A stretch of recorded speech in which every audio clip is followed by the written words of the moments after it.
Good morning. Morning. Are we nice people? Yeah, of course we are. But is nice and kind the same thing? Being nice means being polite and pleasing others. According to Dr. Carla Marie Manley, she says if you're people pleasing, you're placing an expectation on the person you're being nice to that they respond to you in a certain way. Today, we're finishing up our series of living a life of deeper kindness, and my talk is passive or proactive. Passive or proactive. Houston Kraft is the author of our book of the month called Deeper Kindness, and he says that nice is reactive, but kind is proactive. Nice is reactive, kind is proactive. He goes on to suggest that niceness can be the demeanor of dismissive. Nice people can have the attitude of people who've already arrived. Saying, I'm a nice person, leaves a little bit of room for growth, for expansion. Now, think about a time that someone was being nice to you rather than kind. Did it feel surfacey? Was there a heartfelt connection with it? Do you feel like you really connected with them, like it was meaningful in exchange? The author suggests that nice can be reactive and also self-serving. And he relates a story in the book. He speaks in high schools all around the country, teaching kindness. And he tells a story of a senior, I guess, that came up to him after one of his assemblies and said, I get it. I get it. And he goes, well, what do you get? Because you never know what you get with high school kids, right? And so he said, I get that I'm a nice person, but I'm not always kind. And Houston said, well, what do you mean by that? And he said, if I see a really cute girl that drops her books, I'm going to go over and help her because I want to get her phone number, want her to think I'm nice. But if it's not such a cute girl, I might not stop. I might be busy.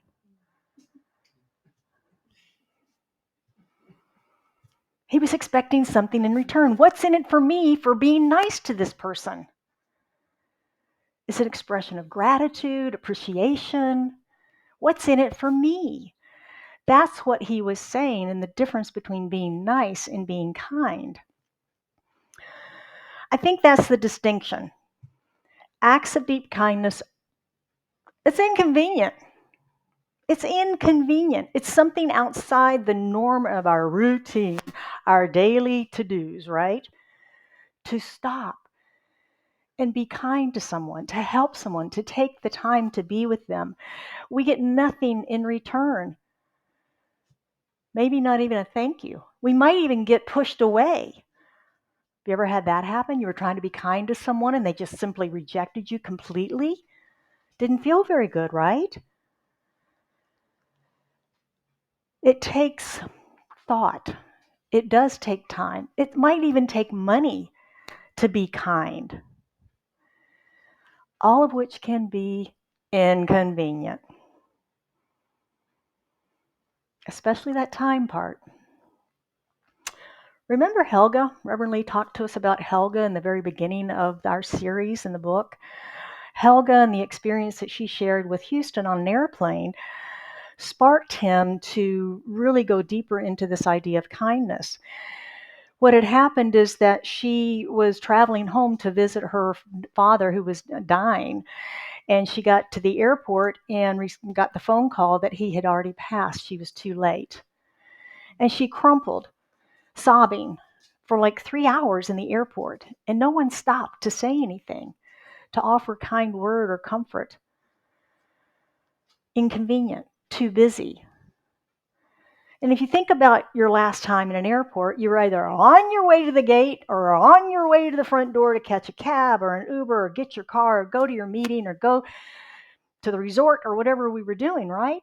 Inconvenient. Inconvenient.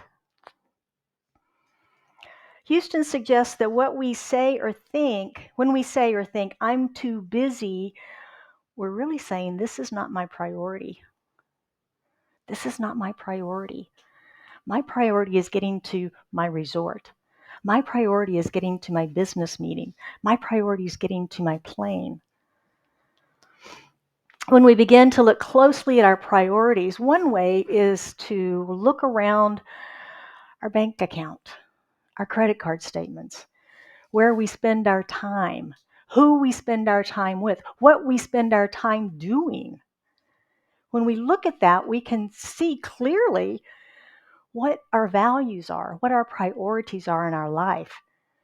So then the question for us is to ask ourselves, does what I value actually line up with all of those things in my life, my time, my money, my talent?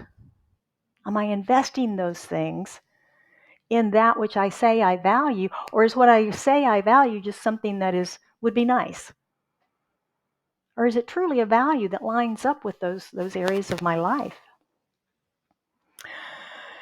It's important to look at our busyness to determine if it matches those values and priorities. And we need to look at whether our worthiness is wrapped up in our busyness. In other words, I'm worthy because I'm so busy. Or I'm busy because I'm valuable.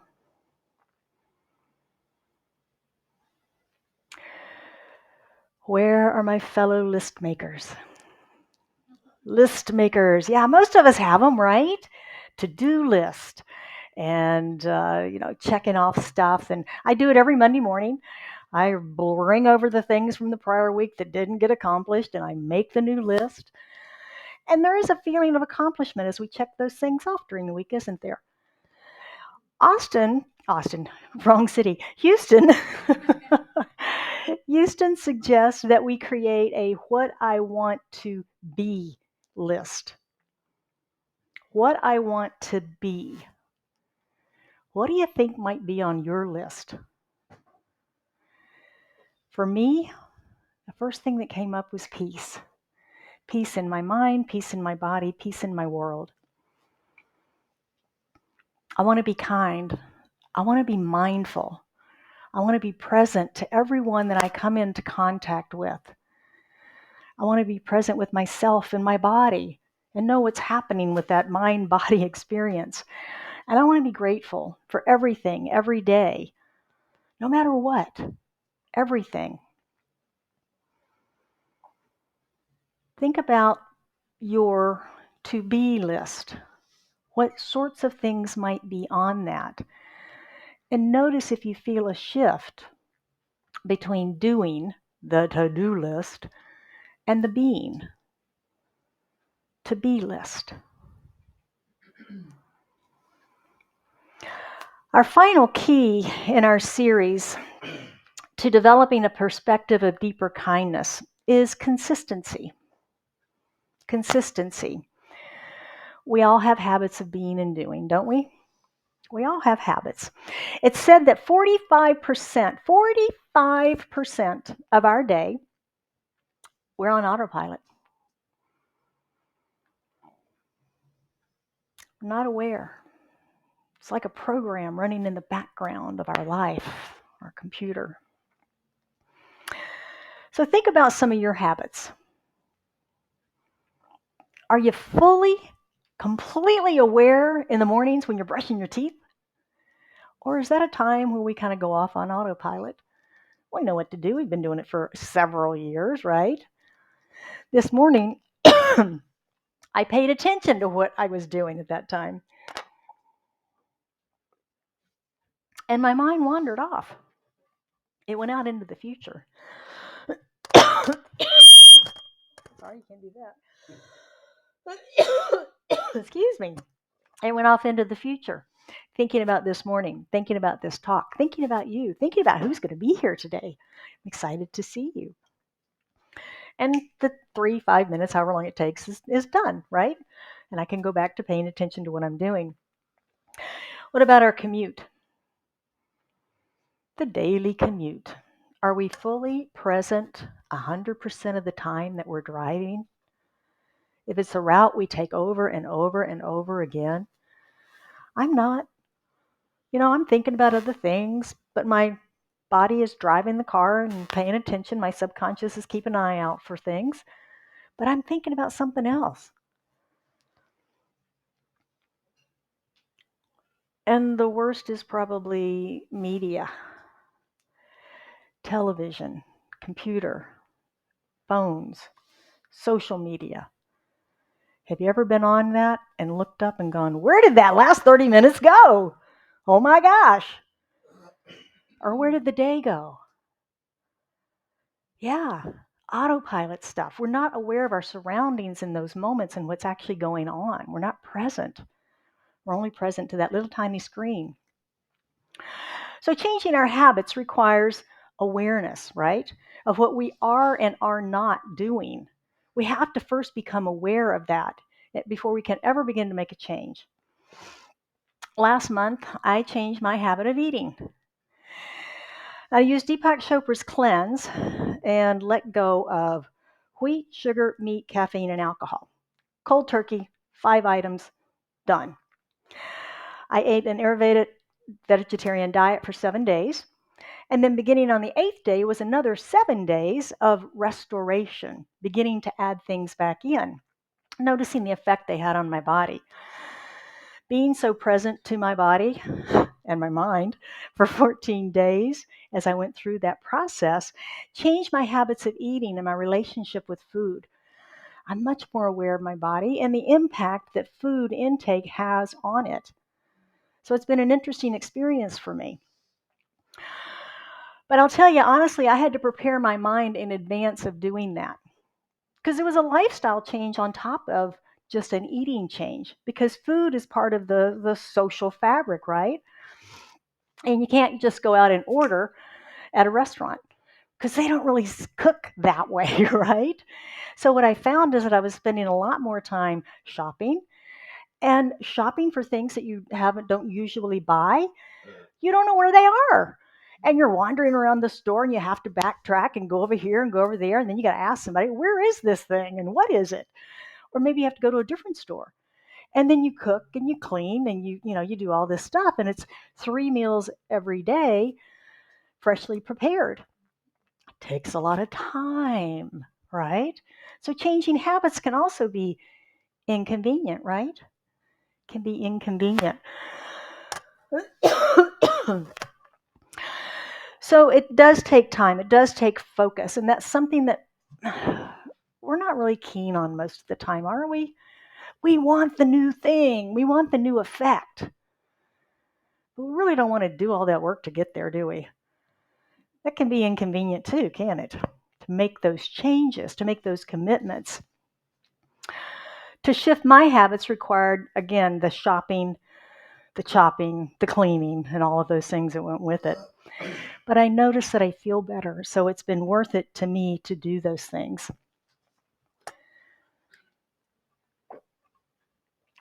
What change in habit have you been thinking about or putting off? New Year's is coming. Thinking about that resolution? Thinking about the intention for 2024? I'll start the new diet. I'll go to the gym. I'll commit to my spiritual practices. I'll stay in better contact with family and friends. We all have something, right? January is always a good time to start. But so is right now. So is right now. Our author, Houston Kraft, discusses moving the needle of kindness by just 1%. 1%. Shifting how we be in the world by 1%. Doesn't sound like a lot, does it? Let's look. I ran the math for you. Assuming 8 hours of sleep in a 24-hour day, that leaves 16 hours of awake time. 45% of that is 7.2 hours on autopilot. Your employer hopes it's not that 8 hours you're there with them. But if we move the needle 1%, that's about 16 minutes. 16 minutes of your day. What are you willing to commit to for just 16 minutes a day to live in a kinder world? What would you be willing to commit to? One way we can begin to practice is mindfulness. On Thursday, how many people cooked for Thanksgiving? Took some time, yeah? I cooked for about 4 hours in the afternoon. We sat down for our dinner, and Ron commented, he goes, wow, this took all afternoon, 4 hours to prepare. It just took us 15 minutes to eat. I was like, wow, it did. I think we were hungry. But what if we practice mindful eating for just one meal a day? For just one meal a day. If we practiced mindfully eating that, being fully present to every morsel we put in our mouth, setting our fork down between bites. Notice when you eat, if you hold your fork the entire time, or if you set it down and rest in between. And notice the flavors and textures of everything that you put in your mouth. Notice as you swallow it, the lingering flavors. If you practice this, it's going to take longer than 15 minutes, I promise. But it's well worth the experience. And mindfulness practice is something, it's like our meditation. We take it through our day. We take it through our life because we begin to become more mindful in all areas of our life. We begin to notice our surroundings. We begin to notice the Helgas huddled and hurting. And we can lend a kind word, hold a hand, lend assistance. We develop our mindfulness muscle, better focus, and a way of being more fully present in the world. So this will lead to more kindness through that awareness and being prepared to step up in service to others. Our mindfulness practice allows us to learn to be less busy and more aware. So as we are wrapping up today, this is it for kindness. No more kindness we're going to talk about. I want to say how much I've really enjoyed this series. We've both enjoyed the book very much. Highly recommend it. We have a few copies left today. And just reading through it and coming to service and experiencing this work has been very powerful. I hope that you've enjoyed it too. And I want to recap these 4 areas that we've talked about these last 4 weeks. That I call him Austin. It's Houston. It's further south. Anyway, that Houston suggests that we need to improve in order to deepen into kindness. The first is incompetencies. To grow beyond our incompetencies about kindness, the things we just don't know about being kind, this difference between nice and kind, things like that. To grow beyond that. Insecurities, to recognize and heal our own insecurities about kindness.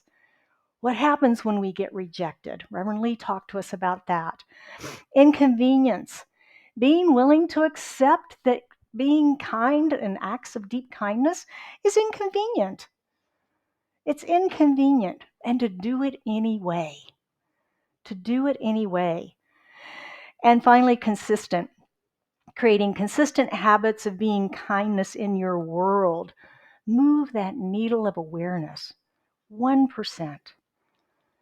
1%. If we all do that, our world becomes kinder. So if you have enjoyed this series as much as I have, and you would like to join us in creating a kinder world, I invite you to sign up for Mindful Monday. It's a newsletter that we send out on Monday mornings. It's a recap of the talk and the practices that allows you to use these and embody them so that you can begin to live the science of mind in your life. So what do we have? QR code, sign up in the lobby, send us an email. We'll get you on the list. Number 1, nice. That didn't work.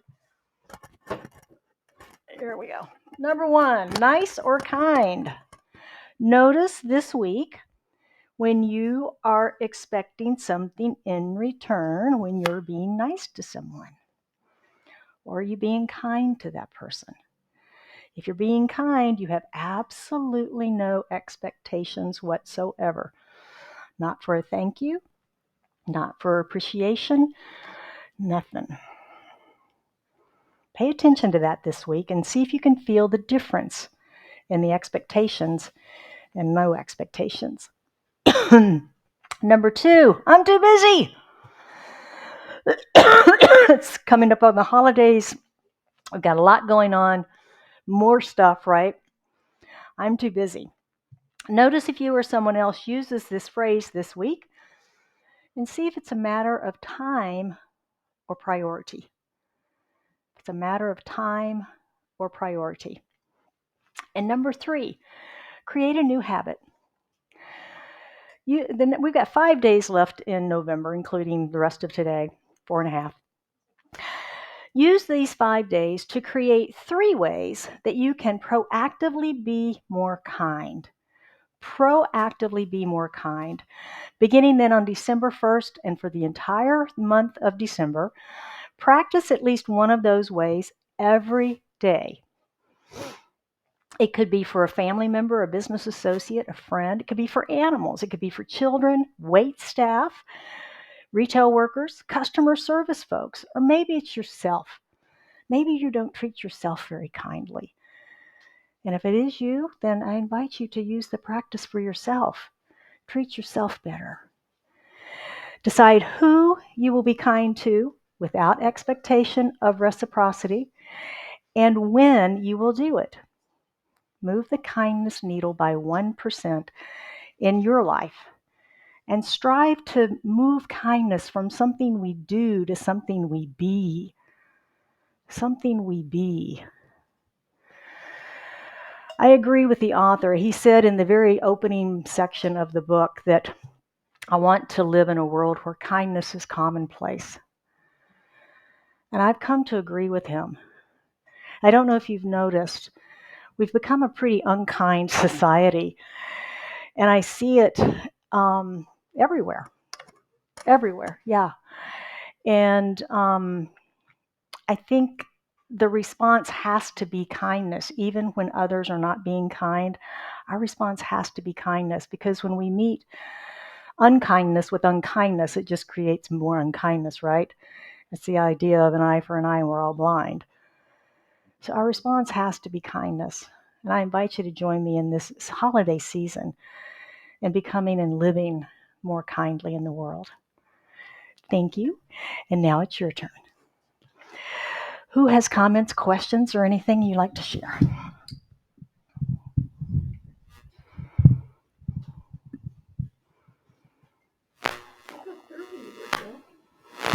I left out half of the stuff. Come on. You're supposed to have questions. Nothing? Last chance? Okay, cool. Yay. No hot seat questions today. All right. So will you join me in prayer? All right. Oh, so as we just take that nice, wonderful breath within, recognizing that there is one life, and that life is God. It is the infinite power and presence, that which is cosmos and universe, that which is love, peace, harmony, wholeness, health, wealth, joy. God is all. There's simply nothing outside of it. And all of its creation is whole, perfect, and complete in its manifestation. There are no mistakes. There is only love. There is only that love that loves so much that it created all that is. And I know that I am a creation of that love, a manifestation in form in this specific time-space reality right here, right now. Not 100 years ago and not 100 years from now, but right now for a specific purpose. And as I know this for myself, I know that for each and every one of us, as we are united in this wholeness of spirit, of the source of our very beingness. We are connected, we are unified, we are whole. And so I speak my word for and about each one of us this morning, knowing that as we move through the coming days and weeks in this holiday season, that we are 100% more kind, not just 1%. That we use this teaching, we use our wisdom, we use our hearts and our love to meet all encounters with kindness, with love, with joy, anchored in peace, and being the harmony that this season of light represents and that each and every one of us represents. And I know that if there's anything that anyone has on their heart today that they brought here, as they lift that into their consciousness, it is lifted into all of our consciousness in this unity. And that we know the wholeness of the experience, the action, whatever is necessary. We know that it unfolds perfectly in divine right order, in the divine right way for them right here, right now. I know that for each and every one of us, whether it's more prosperity, more love, more joy, more peace, harmony, health, answers, clarity, whatever it might be, the source of all is right here present now, available for always for each and every one of us. And how grateful I am for this knowing, how grateful I am for this truth, this teaching, and each and every one here today. As I release this prayer into the action and activity of law, knowing that it is done, it is so. There's nothing else for us to do except accept it and say yes. And in this moment, we affirm together, and so it is.